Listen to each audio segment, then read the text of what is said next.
This episode of the Answer is Yes Baja Sessions is brought to you by Baja Bound Insurance Services. Driving to Mexico? You can buy and print out your Mexican auto insurance policy online in minutes with their easy-to-use website. They also have great travel information to help you plan your trip south of the border. Visit bajabound.com.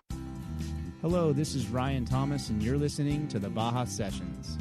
Over the last 3 decades, I've lived, worked, and played from the top to the tip of the majestic peninsula of Baja California. And because of this, I've met some incredibly interesting people with equally interesting stories. And today on the Baja Sessions, we're going to chat with one of them. Kim Gaia is a Canadian who spent 38 years living in Southern Baja. She started and ran a successful tourism and transportation company with close to 200 employees.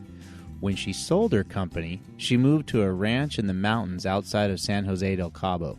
It was there that she raised 2 children, and it was there that she relearned what was most important to her in this life. Join us today as we talk about everything from business and leadership to healthy living and parenthood. Good morning, Kim. It's so awesome to have you on the podcast here. I feel like it's been forever since we've seen each other, really forever since we've spoken, and so I'm so stoked to have you here and catch up. Man, it's probably been at least 10 to 12 years since we've seen each other. We've had a few conversations, but I'm excited to hear about what you've been up to for at least the last decade. Welcome to the show. Thanks, Ryan. It's nice to keep in touch again, too. So happy, yeah. And catch up. So I got to say, I think that you were one of the very first, business or corporate people that I met when I moved to Mexico. And anybody that has listened to any of these podcasts in the past are familiar with the fact that I did live in Southern Baja for about a decade. So I'm referencing that. And Kim is a phenomenal business person and a very interesting and dynamic person as well. And I'm super stoked to dive into some of the stuff you've been up to since we last saw each other. And you did just share that you've been back in Canada for the last 2 years. But let's start off with how in the world did you end up living in Mexico at a very early point in your life? Yeah, well, I went to small town high school in Canada, and since a young age, I wanted to, go out and explore and adventure. And back in the early 80s, it wasn't really appropriate for young women to be off traveling. So an exchange program was the right avenue kind of then. So my leap year, as you might call it, I had a Rotary exchange program, and I went and lived in Chihuahua, Mexico. So I repeated high school, and I came back up to Canada, went to college for a year, and decided to move back down to Mexico after that. And I stayed there since I've been 20. Wow. So 35 years now, 37 since I first went down. So by the time I met you, you had a very successful business. Tell us just a little bit about that and maybe even how you got into that. Okay, well, I started, when I first went down to Mexico as a student, I learned the language and everything. So when I came back up to Canada, I saw that a tour company was offering work down in Cabo or down in Mexico in general. So I started working as a tour rep for a package vacation operator. And after moving around to a few different destinations, I really loved Cabo and saw that I wanted to be there. So I decided to stay there. And you couldn't really work there then if you were a foreigner. You had to have a special permit and be sponsored. And so I started my own company to sponsor myself because that just was the way it could be done. And I had an operator who I'd hired to work. I did people would come in on an airplane, and I'd make sure, all the customer service was handled. They got a room to their hotel. They knew I developed tours and activities in the area. And there just wasn't a very good supply opportunity. There was nobody really doing what we needed there. So I just kept looking at it, and my boss was 20 years older than me out of Canada, and he kept sending me friends of his sort of to have training and learn how to do it. And I was training everybody in the company, it seemed, on how to do the job right. And everybody, a lot of men started opening up small tour operators in different destinations. And I just realized the only difference was they were male and 20 years older. And there was no reason why I couldn't do this too. I was actually doing the training.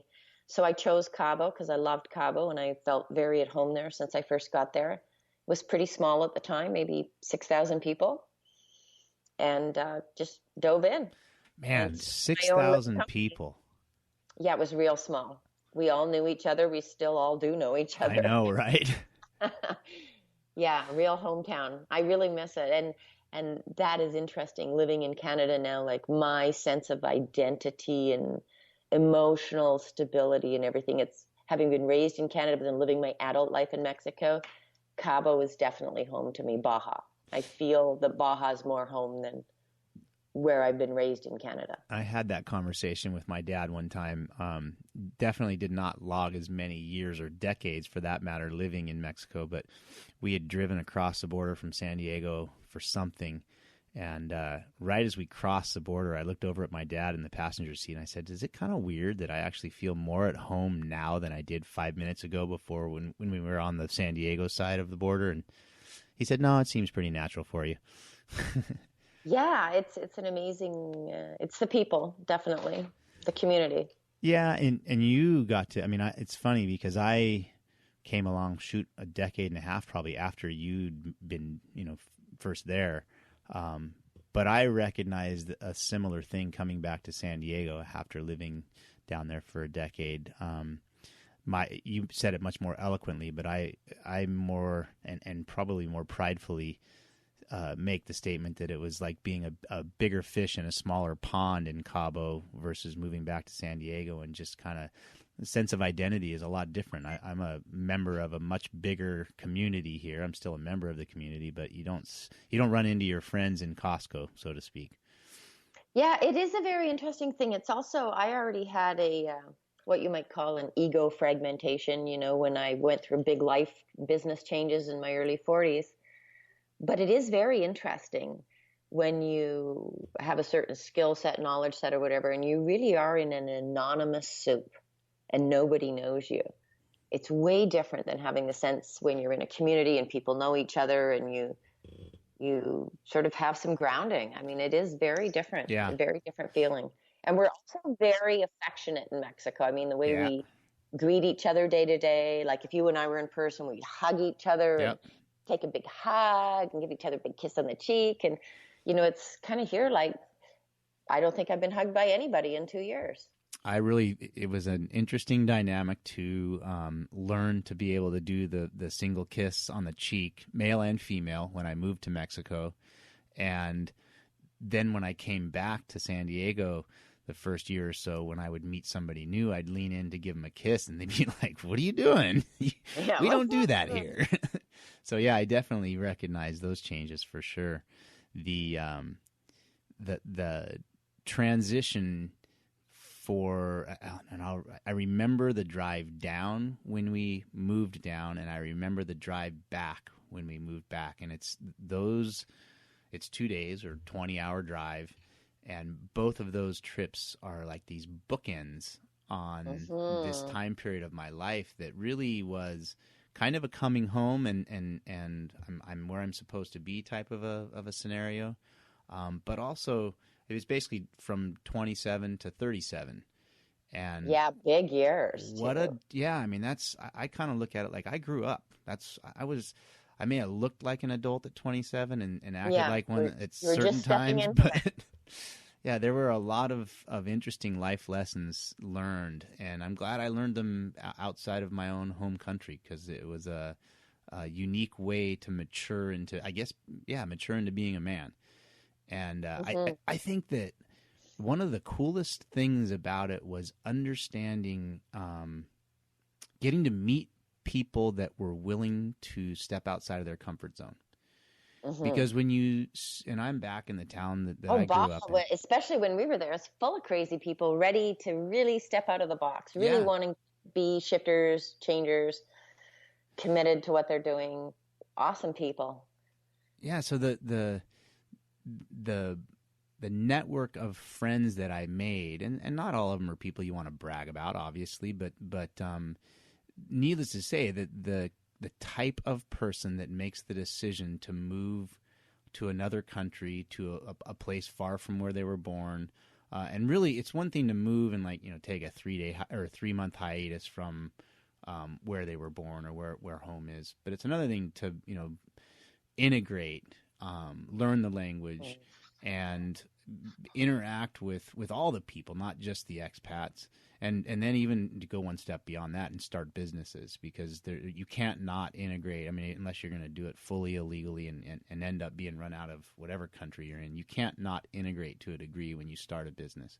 And that was one thing, Kim, that I got to tell you, meeting you when I did down there and seeing how integrated you were in all aspects of the local culture, business and professional and personal. I mean, the bumping into you on the East Cape surfing on a Sunday, and then being at a whatever on a Monday where we'd see each other. It was just it was an interesting way to meet you, and I'm curious about that transition. We just briefly touched on it, but so you left 2 years ago. First you sold Terramar, which was your destination management company, which I learned what a DMC was through you. I had no idea what that was until I moved to Cabo.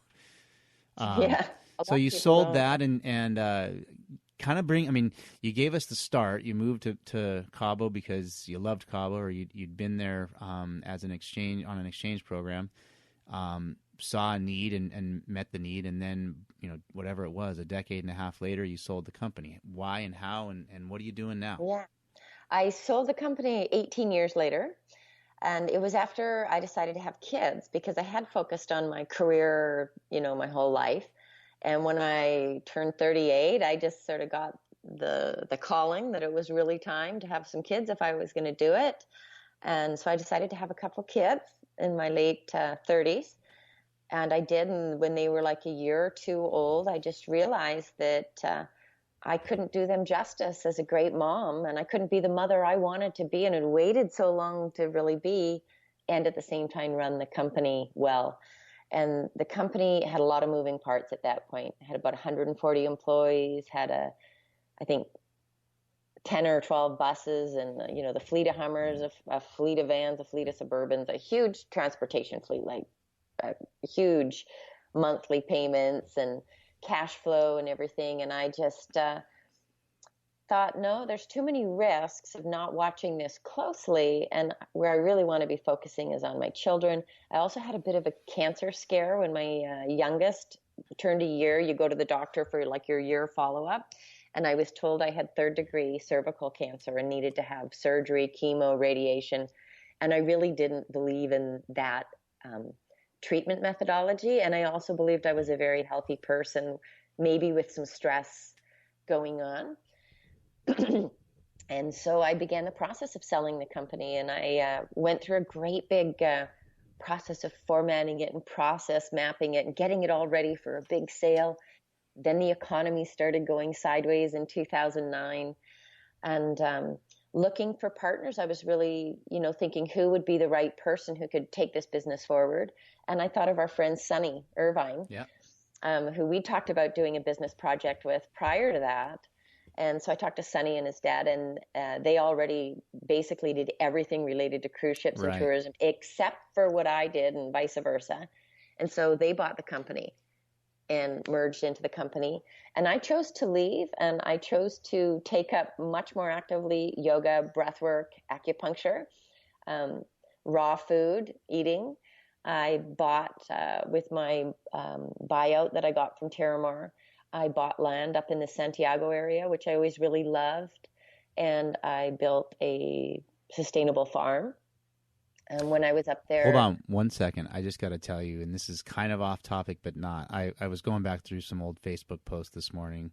I was actually looking at your profile just to try to catch up, like, okay, what's she been up to? But I stumbled into a post that I did a couple of years ago of this couple that has, I'm assuming it's their band or something, but it's called Cabo Strings. And they did, it was a 2-string instrument they did it out at Canyon de los Oros. Yeah.